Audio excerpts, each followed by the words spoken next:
Hello. आज के इस खास विश्लेषण में हम बात करने वाले हैं 2024 की सबसे बड़ी और ऐतिहासिक तेलुगु भाषी फिल्म कल्कि 2089 एडी की। हम गहराई से समझेंगे कि इतने विशाल स्तर पर इस महाकाव्य को कैसे रचा गया। तो चलिए बिना किसी देरी के सीधे शुरू करते हैं। अब सबसे पहले एक बहुत बड़ी रचनात्मक चुनौती के बारे में सोचिए। कोई फिल्म निर्माता हमारी प्राचीन भारतीय पौराणिक कथाओं को एक बिल्कुल एडवांस्ड डिस्टोपियन विज्ञान कथा यानी साईफाई बैकग्राउंड के साथ कैसे जोड़ सकता है? ये वो सवाल है जो कहानी कहने के एकदम नए दरवाजे खोलता है, और सच कहूं तो इसी विचार ने इस पूरे प्रोजेक्ट की नींव रखी।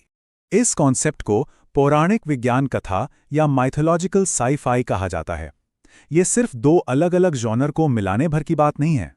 ये असल में प्राचीन महाकाव्यों के गहरे दार्शनिक विषयों को भविष्य के एकदम हाई-टेक डायस्टोपियन विजुअल्स के साथ पिरोने की एक बेहद साहसिक और सोची समझी कोशिश है। एक ऐसा फ्यूचर जो शायद ही किसी ने पहले पर्दे पर इतने बड़े स्तर पर देखा हो। तो चलिए अपने पहले भाग की तरफ बढ़ते हैं, एक महाकाव्य शैली का टकराव। इन दो बिल्कुल अलग दुनियाओं को टकराने के पीछे के मास्टरमाइंड हैं निर्देशक और लेखक नाग अश्विन। देखिए, इतने बड़े बजट के साईफाई परिदृश्य में कदम रखना कोई छोटी मोटी बात नहीं है। ये उनके करियर का एक बहुत बड़ा रचनात्मक जोखिम था। तेलुगु सिनेमा में इतने बड़े स्तर का काम करने के लिए सिर्फ पैसा ही नहीं बल्कि एक बहुत ही मजबूत विजन की जरूरत थी। और कमाल की बात यह है कि उनका ये जोखिम पूरी तरह से सफल रहा। आलोचकों ने फिल्म के अद्भुत सौंदर्य की जमकर तारीफ की। इसके विजुअल इफेक्ट्स को दृश्य चमक या विजुअल ब्रिलियंस का नाम दिया गया। इससे साबित होता है कि अश्विन का वो महत्वाकांक्षी विजन एकदम सही निशाने पर लगा और फिल्म का तकनीकी स्तर दुनिया भर के सिनेमा को टक्कर देता है। अब आते हैं हमारे दूसरे भाग पर, पौराणिक कथाओं और विज्ञान कथा का संगम। अब जरा इस विरोधाभास पर गौर कीजिए, यह बहुत ही दिलचस्प है।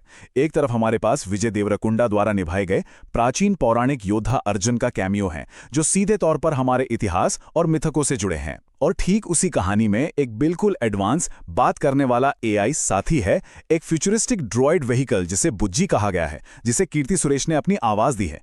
क्या आपको पता है कि इस बुज्जी वाहन को असल जिंदगी में महिंद्रा और जय मोटर्स के इंजीनियरों ने सच में बनाया था? यही असल इंजीनियरिंग और पौराणिक कथा का जो अनोखा मेल है ना, वही इस कहानी की असली धड़कन है। चलिए अब आगे बढ़ते हैं भाग 3 की ओर, एक सिनेमैटिक यूनिवर्स का निर्माण। इस पूरी दुनिया को कितनी गहराई से बुना गया है वो इसके एक के बाद एक रिलीज होने वाले प्रोजेक्ट्स के सफर से समझा जा सकता है। मेकर्स ने सिर्फ एक फिल्म नहीं बनाई, मुख्य फिल्म रिलीज होने से पहले ही दर्शकों को इस दुनिया से रूबरू कराने के लिए बुज्जी एंड भैरव नाम की एक एनिमेटेड सीरीज रिलीज कर दी। फिर 2024 में हमारी मुख्य फिल्म कल्कि 2898 एडी थिएटर्स में आई। और कहानी यहीं खत्म नहीं होती, 2025 में इसके सीक्वल का प्रोडक्शन भी शुरू हो रहा है। मतलब साफ है, ये यूनिवर्स सिर्फ एक थिएटर रिलीज से कहीं ज्यादा विशाल है। हमारा अगला भाग है स्टार पावर और निर्माण का स्तर। अब जरा सोचिए, इतनी विशाल और महत्वाकांक्षी दुनिया को पर्दे पर जीवंत करने के लिए क्या चाहिए? बिल्कुल, एक बहुत ही दमदार कास्ट। निर्माण टीम ने एक अभूतपूर्व काम किया। उन्होंने अलग अलग भारतीय फिल्म इंडस्ट्रीज के दिग्गजों को एक साथ लाकर एक सच्चा पैन इंडियन कलाकारों का समूह तैयार कर दिया। ये नाम खुद ही सब कुछ बयां कर देते हैं। प्रभास और दीपिका पादुकोण जैसे मेगा स्टार्स, जो आज भारतीय सिनेमा के सबसे बड़े चेहरों में से एक हैं। उनके साथ दिशा पटानी, शोभिता धुलीपाला और कीर्ति सुरेश, और तो और मृणाल ठाकुर और विजय देवरकोंडा जैसे स्टार्स के शानदार कैमियो भी इसमें हैं।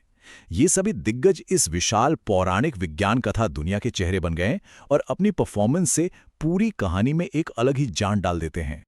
और अब हमारा 5वां और आखिरी भाग, बॉक्स ऑफिस का महारथी। 1000 करोड़ रुपए से भी ज्यादा, ये कोई छोटा नंबर नहीं है। दुनिया भर में बॉक्स ऑफिस पर इस फिल्म ने जो कमाई की है, उसने इसे एक फुल प्रूफ कमर्शियल महारथी बना दिया है। ये आंकड़ा चीख चीख कर बता रहा है कि दर्शकों ने इस नए तरह के सिनेमा को, इस साहसिक प्रयोग को कितने खुले दिल से अपनाया है। अगर हम इसे थोड़ा और कॉन्टेक्स्ट में देखें तो कल्कि 2089 एडी अब पठान और जवान जैसी उन चुनिंदा भारतीय ब्लॉकबस्टर फिल्मों की लीग में खड़ी है जो 1000 करोड़ के इस एक्सक्लूसिव क्लब का हिस्सा है। इस क्लब में शामिल होना वाकई एक बहुत बड़ी उपलब्धि है। यह साफ दिखाता है कि फिल्म ने सिर्फ किसी एक राज्य या भाषा तक सीमित ना रहकर पूरे देश और दुनिया भर के दर्शकों के साथ एक गहरा कनेक्शन बनाया है। तो अपने इस विश्लेषण के अंत में हम एक बहुत ही दिलचस्प सवाल के साथ आपको छोड़ना चाहते हैं। प्राचीन भारतीय मिथकों और फ्यूचरिस्टिक डायस्टोपियन साइफाई का ये जो अभूतपूर्व और बेहद सफल मिश्रण हमने देखा है, ये ग्लोबल सिनेमा की अगली जनरेशन को कैसे आकार देगा? क्या हम आगे चलकर ऐसे और भी सिनेमैटिक यूनिवर्स देखेंगे जहां हमारा गौरवशाली इतिहास और हमारा भविष्य इस तरह एक दूसरे से टकराएंगे? इसके बारे में जरूर सोचिएगा। आज के इस विश्लेषण में हमारे साथ जुड़ने के लिए आपका बहुत बहुत धन्यवाद।